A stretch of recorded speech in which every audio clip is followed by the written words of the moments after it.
commitments that we have had. Adrian, thank you for coming back on the programme to speak with us.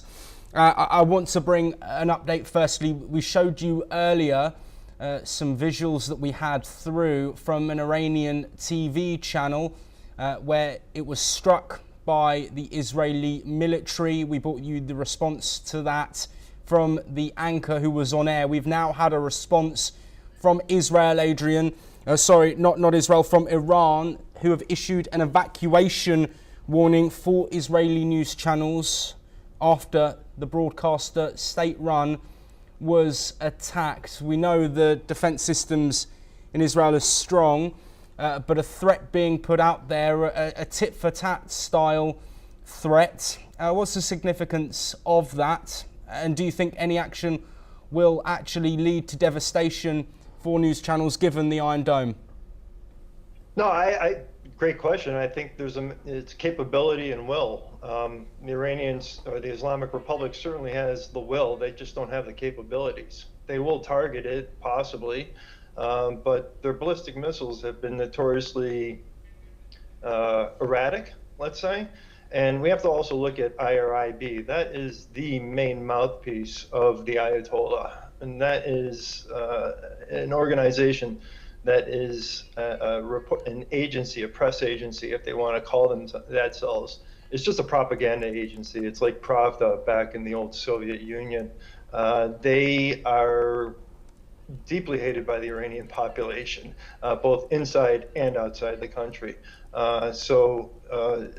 What you get from them, and that's another point I want to make, is you can't believe the reports coming out of the Islamic Republic, just like you can't believe the reports coming out of the Hamas Health Ministry or whatever they were calling themselves.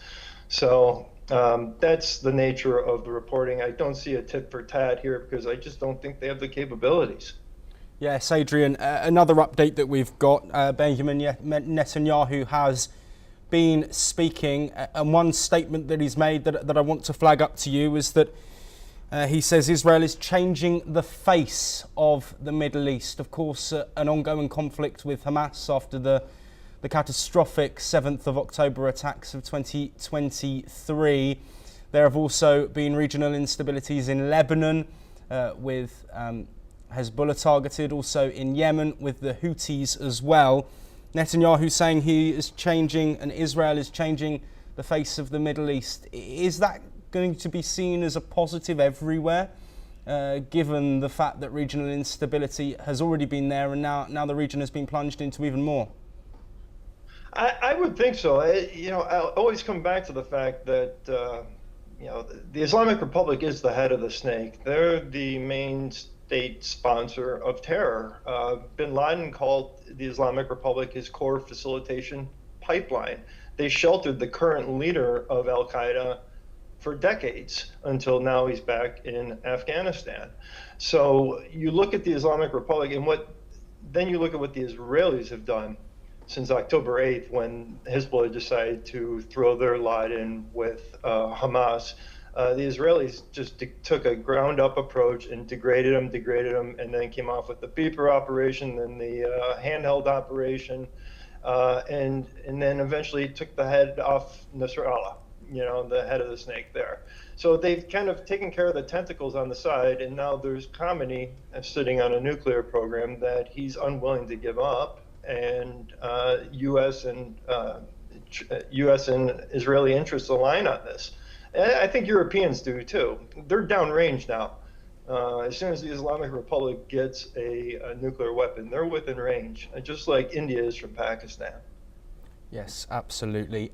We do have some more updates to bring you now. An Israeli Prime Minister, Benjamin Netanyahu, has just declared that Israel will coordinate with the United States to achieve its goals. We can bring you that comment from this declaration. ואנחנו כמובן נעשה מה שצריך כדי להשיג את היעדים הללו, ואנחנו מתואמים היטב עם ארצות הברית. בבקשה.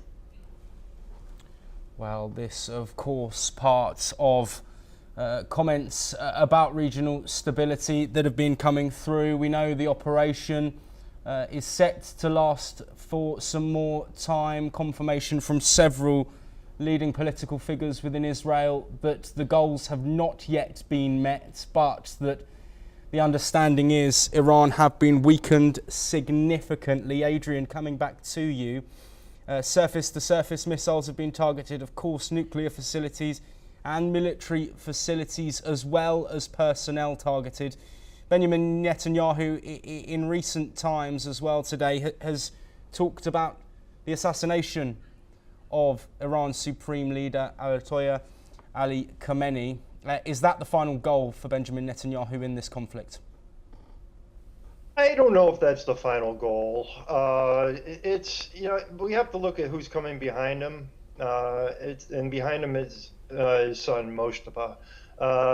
That's going to be the heir apparent. Khamenei's near death.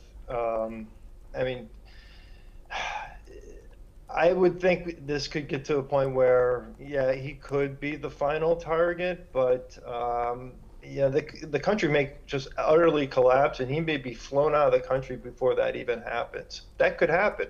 That happened with Assad, or he could go down in the ship or act like Hitler in the bunker. We don't know.